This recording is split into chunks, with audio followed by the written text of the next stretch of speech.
বাজার থেকে কিনে আনার পর অথবা ভুঁইয়ের তরতাজা লাল শাক কীভাবে রান্না করতে হয় আজকে আমি আপনাদেরকে দেখাবো। এই শাক রান্না করার জন্য প্রথমে একটা সিলভারের কড়াই গরম করে তাতে তেল ঢালতে হবে। তেলটা গরম করে নিয়ে তারপর রসুন কাঁচা মরিচ দিয়ে শাকটা রান্না করা দেখাবো আপনাদেরকে। লাল শাক এভাবে রান্না করলে খেতে খুব ভালো লাগে। আপনারা সবাই যারা রান্না করেন এভাবে অনেকে কম বেশি রান্না করে থাকেন। রসুন কাঁচা মরিচগুলো এগুলো হালকা তাপে ভাজতে হবে ধীরে ধীরে। শাক অল্প পরিমাণ প্রায় 1 কেজি, তাই শাক লবণ দিলে এগুলো অল্প পরিমাণে হয়ে যায়। যতটুকু আপনারা রান্না করবেন ঠিক তত পরিমাণ কাঁচা রসুন কাঁচা মরিচ দেবেন।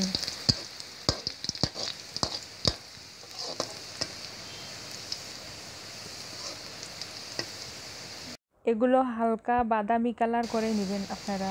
তারপর শাকগুলো ঢেলে দিবেন পানি ঝরিয়ে। পানি থাকলে সাধারণত শাকগুলো ভালো হয় না। লাল শাক রান্না করার জন্য শাকগুলো বেছে ভালোভাবে ধুয়ে পানি ঝরিয়ে তারপর এভাবে তেলে পেঁয়াজগুলো ভেজে নেওয়ার পর তারপর শেষে লবণ দিবেন। লবণ দিলে এর যে শাকের পানিটা রয়েছে এগুলো ছেড়ে দিবেন এবং এই পানির মধ্যে শাকটা এভাবে শাক রান্না করার জন্য বাড়তি পানির প্রয়োজন নেই। লবণ দেওয়ার পর এর যে পানিটা বের হবে ওই পানির মধ্যে হালকা তাপের মধ্যে শাকগুলো ভেজে নেবেন। এভাবে রান্না করে খাবেন, তাহলে লাল শাকটা খেতে খুবই ভালো লাগবে। তারপর ঢাকনা দিয়ে কিছুক্ষণের জন্য রেখে দিবেন। ঢাকনা দেওয়ার পর শাকগুলো ভালোভাবে সিদ্ধ হয়েছে এবং রান্নাটা পারফেক্ট হয়েছে। আপনারা যারা এভাবে রান্না করবেন খেয়ে দেখবেন যে এভাবে শাক রান্না করলে কত ভালো লাগে। লাল শাকে রয়েছে নানান গুণ পুষ্টি।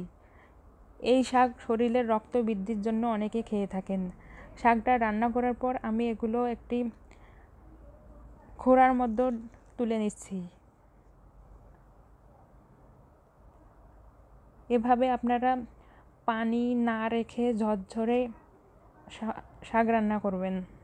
এই শাক বিভিন্নভাবে রান্না করা যেতে পারে। ঝরঝরে পানি ঝরিয়ে রান্না করতে পারেন অথবা ঝোল সহ।